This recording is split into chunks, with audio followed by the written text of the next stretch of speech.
इस वीडियो में हम करेंगे 9th क्लास के केमिस्ट्री पदार्थों के हमारे आसपास पदार्थ। तो देखिए क्या है, पहला क्वेश्चन है पदार्थ के कणों के बीच क्या होता है। तो पदार्थ के कण जो पदार्थ होता है उसके बीच क्या होता है, पदार्थ के कणों के बीच क्या होता है, एक स्पेस होता है। क्या होता है, एक रिक्त स्थान होता है। दूसरा नंबर देखिए पदार्थ के कण में कौन सी ऊर्जा होती है। तो पदार्थ के कण में क्या होता है, गतिज ऊर्जा होता है। क्या होता है, पदार्थ के कणों में गतिज ऊर्जा होता है। तापमान के बढ़ने से कणों की गतिज ऊर्जा क्या होती है। तापमान को यदि बढ़ाएंगे तो गतिज ऊर्जा क्या हो जाएगी, बढ़ जाएगी। क्या हो जाएगी, बढ़ हो जाएगी। तापमान के बढ़ने से गतिज ऊर्जा क्या होती है, बढ़ जाती है। दो भिन्न पदार्थों के कणों का स्वतः मिलना क्या कहलाता है। तो विसरण। पदार्थ के बढ़ने से गतिज ऊर्जा क्या होती है, तो बढ़ जाती है। क्या होती है, बढ़ जाती है। 5 नंबर दो भिन्न पदार्थ के कणों के स्वतः मिलना क्या कहलाता है।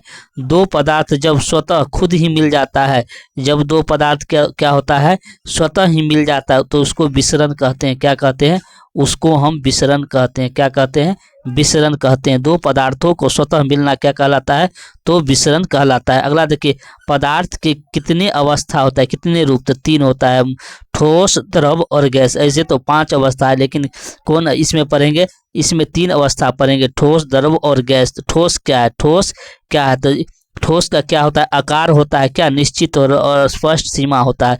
आयतन क्या होता है, स्थिर होता है, उसे क्या कहेंगे, ठोस कहेंगे। द्रव क्या है, द्रव का आकार नहीं होता है, लेकिन क्या होता है, आयतन निश्चित होता है। जिस बर्तन में रखते हैं उसी बर्तन को, आकार को क्या करता है, ग्रहण कर लेता है। अगला देखिए, अगला कहता है जलीय। अगला है कह रहा है जलीय जीव जल में घुली ऑक्सीजन का कारण श्वास लेता है। जलीय जीव है जो जल में घुले ऑक्सीजन के कारण क्या करता है, श्वास लेता है। अगला देखिए ठोस तथा द्रव की अपेक्षा किसमें संपीड़ितता यानी कंप्रेशन अधिक होती है। तो कंप्रेशन सबसे अधिक किसमें होता है, गैस में होता है। किसमें होता है, गैस में। जैसे देखिए एलपीजी रसोई गैस में करते हैं, उसमें क्या होता है, कंप्रेशन सबसे ज़्यादा, संपीड़ितता अधिक होती है, इसलिए उसको गैस सिलेंडर में भर के खाना बनाने में यूज किया जाता है। और क्या है, सीएनजी हो गया, जिसका उपयोग हम किसका ईंधन के रूप में करते हैं, वाहन के ईंधन के रूप में किया जाता है, सीएनजी का उपयोग। अगला देखिए किस पदार्थ में विसरण तथा कणों की गति तेज होती है। तो गैस में। क्या होता है, गैस में जो होता है कणों का विसरण सबसे अधिक और कणों की गतिज ऊर्जा क्या होता है, सबसे अधिक होता है। इसलिए गर्म खाने की सुगंध हमें क्या होता है, अधिक तेज तक सुनाई देती है, दूर तक सुनाई देती है, मन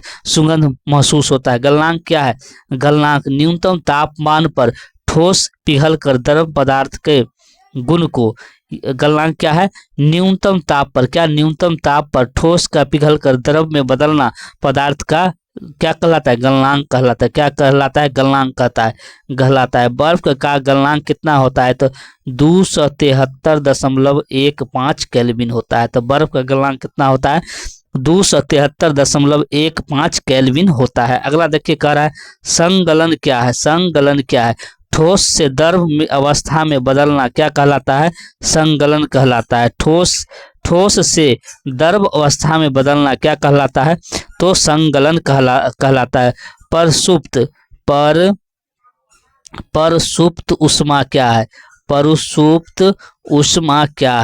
तो क्या है परसुप्त उष्मा, वायुमंडलीय दाब पर 1 केजी ठोस को उसके वायुमंडलीय दाब पर 1 केजी ठोस को उसके गलनांक पर द्रव में बदलने के लिए जितनी उष्मा की आवश्यकता होती है उसे परसुप्त उष्मा कहते हैं।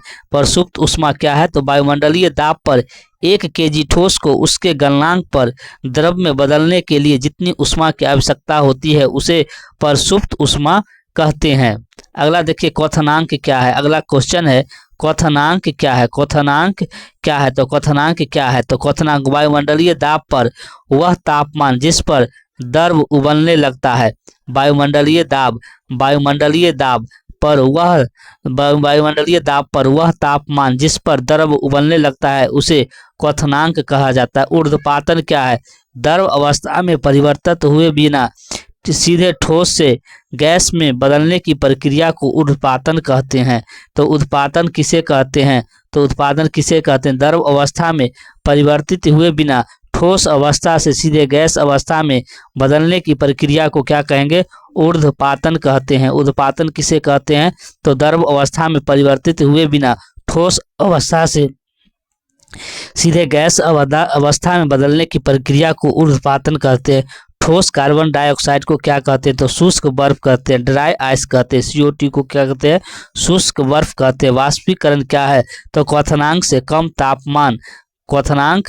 कम तापमान पर द्रव अवस्था में परिवर्तित होने की प्रक्रिया को क्या कहते हैं? वाष्पीकरण कहते हैं। वाष्पीकरण किसे कहते हैं? क्वथनांक से कम तापमान पर द्रव अवस्था में परिवर्तित होने की प्रक्रिया को वाष्पीकरण कहते हैं। सतह के क्षेत्रफल बढ़ने पर वाष्पीकरण की दर क्या होता है? तो सतह का क्षेत्रफल बढ़ जाने पर क्वथनांक की दर क्या होता है? बढ़ जाता है। क्या होता है? तो बढ़ जाता है।